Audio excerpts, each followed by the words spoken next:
Please pray with me. May the words of my mouth and the meditations of our collective hearts be always acceptable in thy sight, O Lord, our strength and our Redeemer. Amen. Please be seated. Togo Dennis West Jr. was quite simply one of the finest people I've ever known. It was my profound privilege to be counted among his friends and to have him as a cherished mentor for over 30 years. Tiffany and Hillary spoke so beautifully of Togo as their beloved father and his place in their family. And former Mayor Sharon Pratt spoke forcefully about this extraordinary friend and the difference he made in all of our lives. And President Clinton spoke not only of his friend, but the mark Togo made on our nation.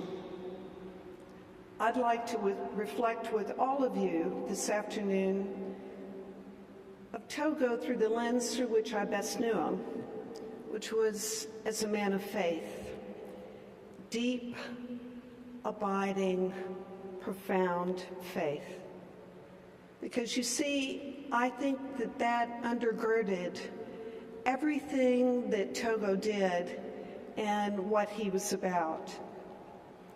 As we all know, Togo was a brilliant and eloquent speaker and no notes. But as much as we remember and celebrate what he said, I think he'll be most remembered for how he lived his life. Because Togo let his life speak. If you wanted to know what Togo cared about, all you had to do was look at how he lived his life, where he dedicated his time, his energy, that towering intellect, and all the God-given gifts that were bestowed upon this extraordinary man. And it all began very early. Togo's parents were teachers. His mother was the church organist for decades at St. Stephen's Church in Winston-Salem. His parents were there every Sunday, which meant, as you would guess, Togo was there every Sunday. But there was something about that took root. And Togo knew who he was and whose he was. He was always clear about that. And that deep, profound faith was only nurtured over a lifetime. When Togo moved to Washington, D.C. and attended Howard University, he took 2 buses to come and worship at this very cathedral. An undergraduate student, who does that? I'm not going to embarrass all of us for a show of hands of people who faithfully worshiped weekly because, well, we know what the response would be, and I'm not going to embarrass you or me this afternoon, but Togo did it. That's who he was. That's what he was about. I got to know Togo and Gail and Hillary and Tiffany and later Dan and Jackson and Natalie at our church, St. John's Church, Lafayette Square, which was my church home for over 20 years. As you might imagine, Togo West held about every leadership position there was to be held. And it was my dubious honor to follow him in a couple of those leadership positions. I say dubious because who would want to follow Togo leading anything? But he always made time for me too, to be a mentor, a counselor, to give me the advice that I needed when I most needed it. We have a cathedral full of people who can attest how Togo made time for them and showed them what it means to live a life of meaning that matters and makes a difference. One of the things that Togo modeled for me so powerfully is what moral leadership looks like, with clarity and courage.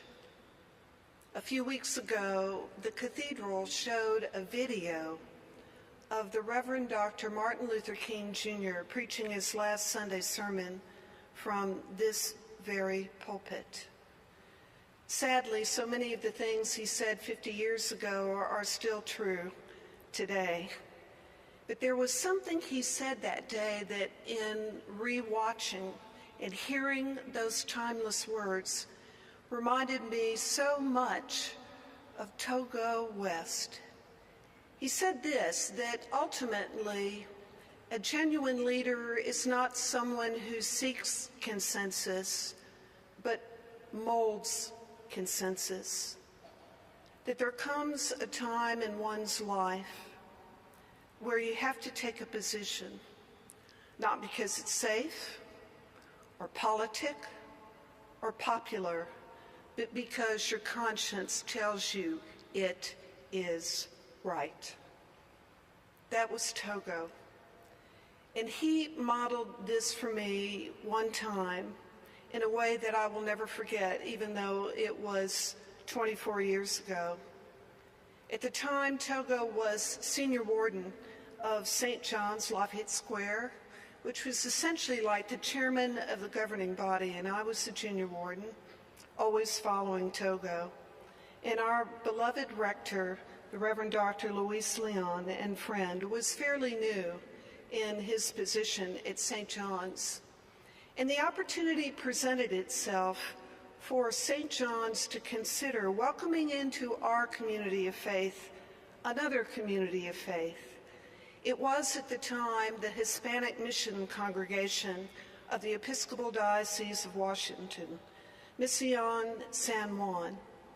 And Togo and Luis and I talked about it, we prayed about it, we felt it was the right time, we felt it was a good and appropriate thing to do. But as you might imagine, few places of worship that I know are eager to embrace change. You may have noticed that. There was understandably some nervousness and anxiety around that. This congregation was comprised of immigrants from Central America, and their service was in Spanish. And our friends weren't so sure about what that would mean. What would that say about St. John's? How would that change us? What would we be if we proceeded? And so the day came for a gathering of the entire congregation to talk about it. And Togo laid out the opportunity and some of the implications of that. And then he opened it up for anyone to ask questions or make comments. And a man stood up whom I had never seen. I didn't know who he was.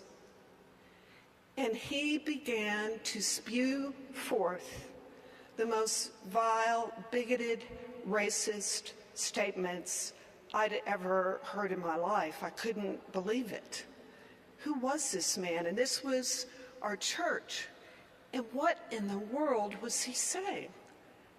I was speechless. I didn't know what to do. But Togo did. You see, Togo was no stranger to racism. He'd had to face it all of his life. And when that man stopped speaking, Togo Dennis West Jr. stood up, his full height, those broad shoulders back, and in that calm, reasoned way, essentially held up a mirror. And he said, "Let me see if I understand what you said." And then he repeated back what this man had said. Every X, Y, and Z vile thing. And then he paused and he said, "Is that correct?" And this man assured him, yes, that's exactly what I said, and that's exactly what I mean. In Togo, that moral leader stood there and said, you know, we can disagree about the merits or even the moment of this possibility, but there is no place in this conversation or in this church for that sort of bigotry. He didn't attack him personally. Togo never would. But Togo was clear, and he was courageous, and he took a stand, and it turned in that very moment. Anyone who was sitting on the fence no longer was.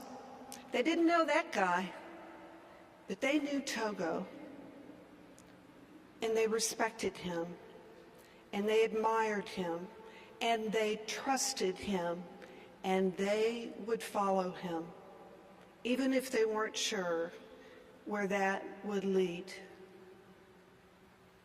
That was Togo.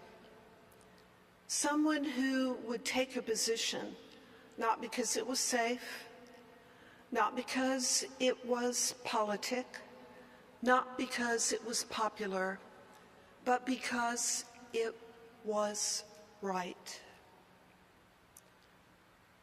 Togo was a giant in our lives, and he was a giant in our land.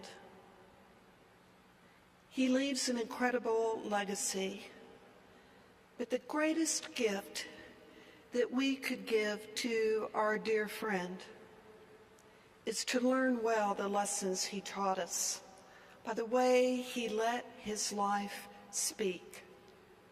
Clear, courageous, knowing what is right and doing it, and leading others to follow him in that way. Never is there a time that I can remember when we need this moral leadership and clarity and courage for what we know is right. May we learn from our dear friend and carry that forward to live lives of meaning that matter and make a difference.